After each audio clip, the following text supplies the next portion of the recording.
விதமாக தேவன் நம் மீட்பராக ரட்சிப்பாக இருக்கும் பொழுது நாம் எல்லாவற்றிலும் பாதுகாக்கப்படுவோம் என்று பார்த்தோம்.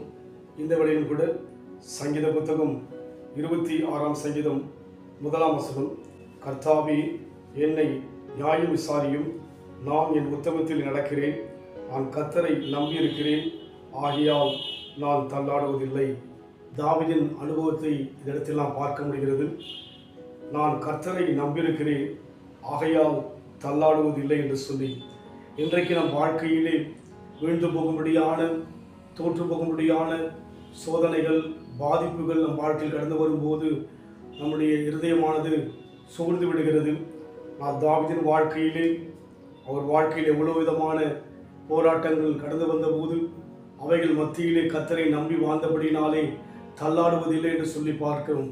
அதுபோல் இன்றைக்கு நம் வாழ்க்கையில் கூட நாம் கர்த்தரை நம்பி இருக்கின்ற போது தள்ளாடாதபடிக்கு தேவன் நம்மை உயர்த்த, தேவன் நம்மை பாதுகாக்க, தேவன் நமக்கு வேண்டிய நன்மையை கொடுக்க சித்தமுள்ளவராக இருக்கிறபடியினாலே கர்த்தரை நம்புகின்ற மக்களாக நாம் இருப்போம்.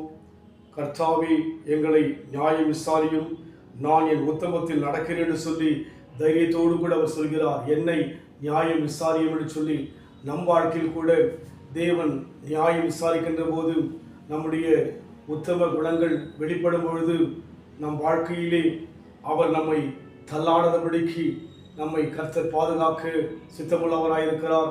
அந்த அனுபவத்தில் போக தாவீது அன்றைக்கு எப்படி தேவனை நம்பி வாழ்ந்தாரோ அதுபோல் நாம் நம்பி வாழ நம்மை ஒப்புக் கொடுப்போம்.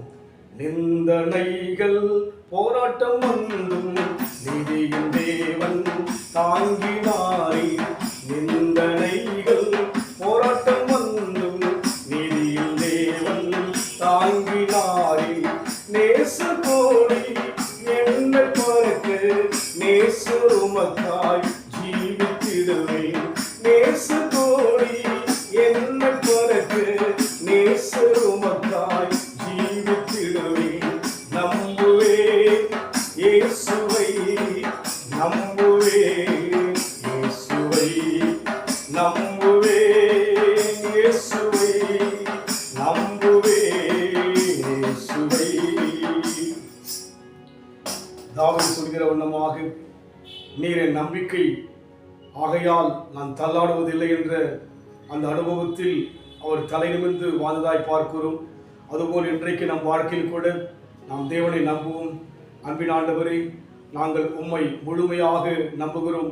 மனுஷனை நம்புவதை பார்க்கிலும் கர்த்தர் பேரில் பற்றுதலாக இருப்பது நலம் என்று பார்க்கிற வண்ணமாக நாங்கள் நம்புகின்றபடியினால் நாங்கள் எந்த விதத்திலும் தள்ளாடுவதில்லை. கர்த்தாவே, நீர் பொறுப்பெடுத்துக் கொள்ளும், தொடர்ந்து நடத்தும். இயேசுவின் நாமத்தில் பிதாவே, ஆமென். கர்த்தர் ஆசீர்வதிப்பாராக.